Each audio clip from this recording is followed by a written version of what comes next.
Jalaluddin Suyuti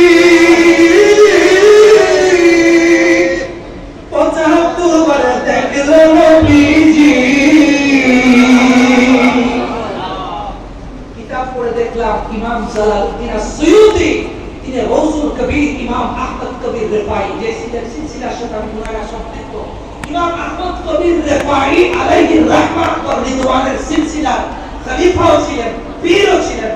যে গৌসুল কবির রিফাইর আহ্বানে গৌসে পাকের উপস্থিতিতে তাফরিহুল খাদির ফি মানাকিব আশ-শেখ আব্দুল কাদের কিতাবের ৪২-৪৩ পৃষ্ঠার মধ্যে লেখছে হুজুর আহমদ কবির রিফাই ডাক দিয়েছে হাসানে মুজতবা হুসাইনে মুজতবা তুফাইলে মদিনার আকা মাওলা রোজায়ে পাক থেকে নবুয়তের হাত বের করে সুবহানাল্লাহ।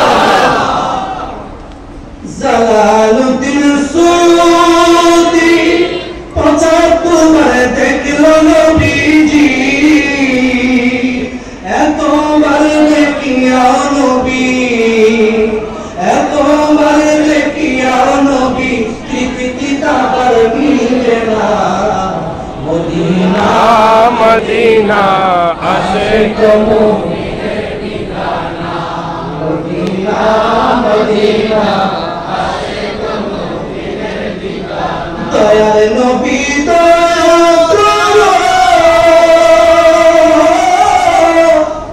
মদরকে মদিনা রাখো। আর দয়ার নবী দয়া করো আশিকে মদিনায় রাখো। রওজা তোমার দেখে দেখে, রওজা তোমার দেখে দেখে দুরূদ পড়িব।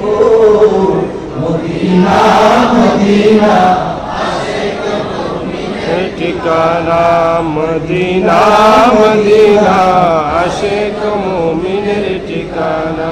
সিদ্দিক আকবর বলে হুজুর আগে আমি যাব। সিদ্দিক আকবর ঢুকে গেলেন ভিতরে, এরপর আমার নবীজি সেখানে গেলেন। নবী আমার বলে আবু বকর রে আমি বড় ক্লান্ত হয়ে